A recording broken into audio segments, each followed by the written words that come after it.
What is up, everyone? JD here. I hope you're all doing well today. Today, I'm excited to bring you my full review of the Chaves Redencion Street. I always refer to it just as the Chaves Redencion Street, but it is their Ultramar line. This one here has a 3.25-inch M390 blade, 3.25-inch titanium handles, right in that sweet spot that I like for an EDC at 7.5 inches, and claimed weight is 5.71 ounces. So I'm going to grab the scale, bring that on over here, and we're going to give that a quick shakedown to see if that's really right at 5.71 ounces. So 5.3, so it's actually coming in at less, and that's why I wanted to really verify it, because I was like, this doesn't feel like it's quite at 6 ounces. So I don't know if that has something to do with a different blade shape or anything of that nature. Maybe the full titanium pocket clip being a little bit, not having the holes milled out. I mean, who knows what can make the difference on here. But here's what's going to happen. I'm going to run through my usual suspects as far as comparison knives. Then I will do a couple of comparable knives, talk about this knife and other options. So that's going to be the new part of my format that I'm trying to do, what other options out there exist. And it could be that we cover that in the comparable knives. Let's go ahead and do the comparison knives first. And again, this is all for reference of size. First up, the Spyderco Yojimbo 2. This one here is the DLT Trading exclusive with the 20 CV blade. It also compares very well with the Para 3. If you have a Para 3, they're very similar in size overall, and you can see that here, this is really, the Chaves is really close to this size EDC, which I really like a whole lot. Next up, I'll bring out my Spyderco Shaman. This one here is a larger knife for reference, and this also is very close in size to the Paramilitary 2. I just happen to like these knives more than the paramilitary lineup knives. So that's why I use these in my reviews. So as you can see here, this one is more geared towards the Para 3 Yojimbo 2 size than it is the full size knife. Next up, I like to bring out the crossbar lock knives. If you're familiar with the bug out, here is a comparison versus that. And if you're familiar with a Griptilian, this is the SIG K3 120, which is very comparable to a Griptilian. You can see here, this is definitely just smaller overall, but it weighs more than the Benchmade, and it is a bit thicker, and hopefully you can kind of see that off the table, just how far up that actually sits up, but we'll run a profile comparison as well, just in case. All right, last but certainly not least are going to be the budget knives. First up is going to be the Kubi Royal, the KU321. This one here, you probably have not seen it since I decided to do the Rit dye to the Jade, but this is the same one that I use in all of my other reviews. I just decided to do a Rit dye black, and it ended up coming out charcoal, and I really liked it, so I left it as is. And then the other new budget comparison knife on the channel is going to be my Buck 110. As you can see here, this is more comparable to the Kubi Royal and less comparable to the Buck 110. All right, let's get these out of the way, and really quickly just want to talk about the knife. I know that I said I was going to do the comparables, but I think the comparables are going to end up being kind of also other options for this type of knife. So really quickly, I love the ergos. Really good ergos, feels really nice in hand. This is 100% a mini pocket tank. It is very, very chunky, and I did want to quickly demonstrate that with a couple of the knives that I brought out earlier. So we're going to first bring out the bug out, which is the polar opposite, right? This is a very thin, skinny EDC, very friendly to carry. Not that the Chaves Redencion Street isn't friendly, it's just polar opposite of the two. The one that I think is probably going to be a little bit more comparable is going to be the Yojimbo 2, which also represents the Para 3. So you can see here, it is just a chunkier knife, but honestly, at this size, it really doesn't take up that much more pocket space to where I can notice it. The weight's fine, doesn't bother me at all. I really have enjoyed the M390 that Chaves has on these knives. It seems to be really well done. Came with a fantastic edge, Gives you lots of sharpening choil there. I appreciate that. It is a dual grind, which helps keep the tip really out on the tip strong, so that you don't have a dainty tip that you have to worry about potentially breaking off. So it has a lot of strength out here. With that flat grind, it's going to get through your packages and into your boxes really, really well. And then your hollow grind here is going to help you get through the box that you want to break down when you're done with it. Thumb studs on here are amazing. These are another set of thumb studs that I really enjoy. There's no sharpness at all. Really well done. Very nice to access. They're in a good location for me. I hope I don't hit my tripod. Awesome. And the action is fantastic. I have not had to break it down. I have not had to lube it or do anything else with it. Really quickly, I love the pocket clip. I am not changing this out. This is one of the reasons that I wanted the Chaves. I don't really understand why people would buy this if there's other options out there and complain and want a plain pocket clip for this. I mean, I guess I just don't get that from my perspective. If you want the Chaves, I kind of feel like you want the skull, right? You want the character that the knife has and what it comes with. It's meant to be a little flamboyant on the premium end, in my opinion.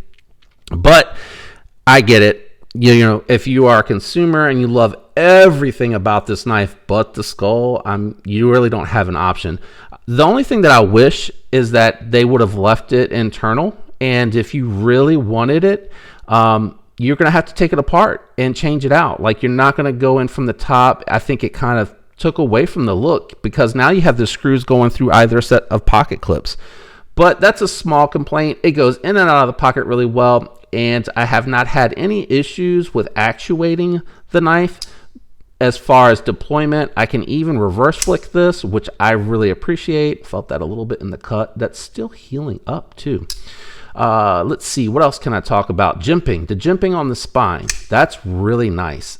It looks like really thick and big, like it wouldn't work, but actually the fingers and the skin fall into it really well, so it actually works really good. Again, the only other things that I can think of when you're moving the hand around on the knife, so like to actuate here, I actually feel the sharpness on the back side of the spacer and the the frame, the handles. I feel them poking a little bit in the hand. It's not awful. Also, I feel like here I feel a little bit of poking, but when I stop and think about that, I feel like all of the little bit of bite that you feel there actually kind of helps secure the knife in place. So I don't know, it's more of like an observation than it is a nitpick, because again, this pokiness kind of helps keep it from sliding out when you're, you know what I'm saying, using the knife. Hopefully that's making sense. Coming through on the video is what I'm trying to say.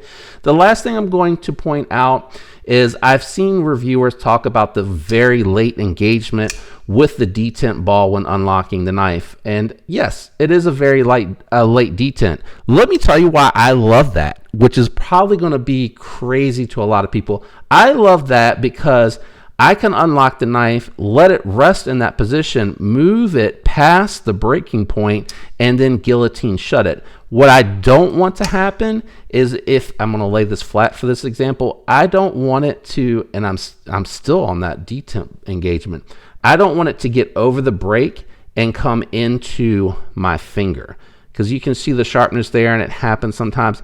That is a direct point, and that is going to go into the nail. So I actually, in this instance, and I don't think it's a design intent, maybe it is, I don't think it is, but I like the fact that I can just push a little bit, and I've learned how far to go, let it rest there, and then just move my fingers out of the way, get it past the break point, and watch it fall shut from there. So I really do like that in this instance, because again, I don't want that to fall on my fingers, because there's nowhere, as you can see as it closes, there's nowhere that your finger is going to be safe there for that to fall down onto, and I'm not really trying to drop these onto the nail. So I appreciate that, and I like it a lot. What are some options and some alternatives? Because this is not a cheap knife, and it is not a knife that is in stock regularly.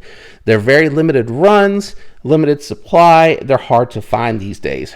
So I would say there's a couple of things that you could look at, and I'm going to go completely opposite directions for these two examples. So the first one, if you're looking for something that is a little bit easier to get a hold of, a little bit cheaper, and in this instance, it's a USA made knife that is a pocket tank, but really close to size, my recommendation is going to be the Benchmade Mini Adamas. As you can see here, these two knives compare very closely in size. I feel like they have the same intent. You have a little bit thicker geometry with the Mini Adamas, but honestly, they're both going to do the same thing. They have a very similar drop point shape.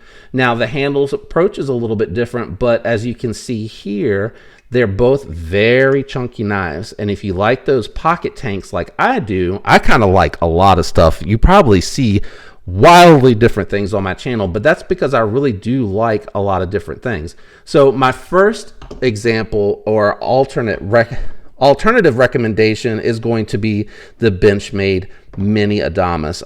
I thought it was really interesting. This is a overseas knife. It's manufactured by Riot and it's very high quality. It does have bearings in the pivot, whereas the Mini Adamas has phosphor bronze washers, and those phosphor bronze washers are going to be a little less susceptible to dirt, grime, and debris. So this pocket tank is actually going to be able to survive a little bit better in harsher environments. But for your regular cutting, and if you just like a chunky knife, I thought that was a very good comparison. Okay, now another alternative and a more budget-friendly alternative, even though it's a little bit different in shape, but it's attainable and it's available, and I really have enjoyed using that one, and that is going to be the Damned designed Hades. This here also is a little bit of a pocket tank. Now, be mindful, it is slightly bigger. They're both slightly bigger. When you take into the full handle length, I'm gonna have to stand up over the camera to make sure I'm getting there and there. So Mini Adamas, slightly longer, and the Hades slightly longer than both. But again, you can pick this one up with 14C28N for, I think it's $110. You're getting a titanium handle with a titanium spacer that hides the fact that it's reversible, an inset liner, and you're getting a kind of warny clip point that does have a bit more of a fidget factor to it. Well, I guess that's not really true. The Adamas is pretty fidgety. But my point being is you get the flipper tab and you get the thumb hole, which you can reverse flick or you can thumb flick. So that works really well. Again, you know, this one's an overseas knife and about $110. I think for $130, $140, you can get it with S35VN if that's more appealing to you. So you have some options with the damn design. So that covers everything that I can think of in my inventory that would be comparable, and hopefully that helps you if you're more familiar with either of the alternate knives that I brought out here for impressions, that you could do. Now, if you like this, but you're not into titanium, I do have one more recommendation of something that I would constitute as a mini pocket tank. Maybe you're looking for something even smaller. One thing that I know that is out there that they seem to continue to bring into stock, even though it doesn't last long and they don't bring it in readily, you do have to kind of sign up. That's going to be the Urban EDC Supply F5.5. So this one here compares, I think, really well in size. It is slightly smaller. I know it's hard to tell on the table. Let me bring them up here so you can see them. Very similar in size, right? You can see here, if you bring the point, let me do it this way. If you bring the point of the handle back out and you bring it here, you can see it is slightly smaller, but it's a really good comparison because it's a chunky little knife. I believe this one is under 3 inches. It has good ergos, and I think that it compares pretty well if you're looking for something that maybe has M390, which these both have, and it has titanium hardware, but it has micarta. This is a good option, and it seems like they continue to bring these back into stock. Now, I don't know if they're going to continuously do that, but I have seen so many iterations of the F5.5. I've even seen the satin blade with the micarta, the natural micarta. So this is a really good option if you're looking for something a little bit different, maybe something not as mainstream, which is what the Chaves is kind of like as well. So those are the comparable knives. Overall, do I recommend this knife? Absolutely. If you're watching this video, you clearly have an interest in an upscale flamboyant version, or you may be interested in the G10 version, which is probably a little bit more geared towards a work knife, right? The G10 is a little bit more grippy, and you're still going to have the titanium frame lock side, I believe, but it'll have the G10 scale on the show side, which is going to give you some more grip and probably be a little bit better for like working or use environment. I really like the action, the design. It's very comfortable in hand. I love that it's a pocket tank and that's a little chunky boy. That to me is awesome. I love having that type of variety in my lineup, and I think the lines look good. I think it's a very, edgy type of carry. So this is definitely a recommendable knife. There are different price points depending on materials, so you do have some options. If you want this knife, you're going to probably still have to sign up for notifications because they're not readily available. When they come in, they last a little while, so it's not like you got to jump on it as soon as inventory comes in, but they do seem to go quickly. So you just want your notifications on, and when you see it, go and pick up the knife. Don't dilly-dally.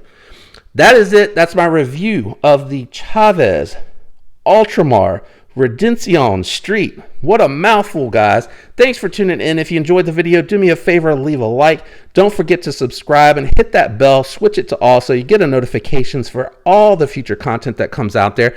If you're already subscribed, thank you for your support. I sincerely appreciate it. I hope all of you have a fantastic week. Until next time, peace.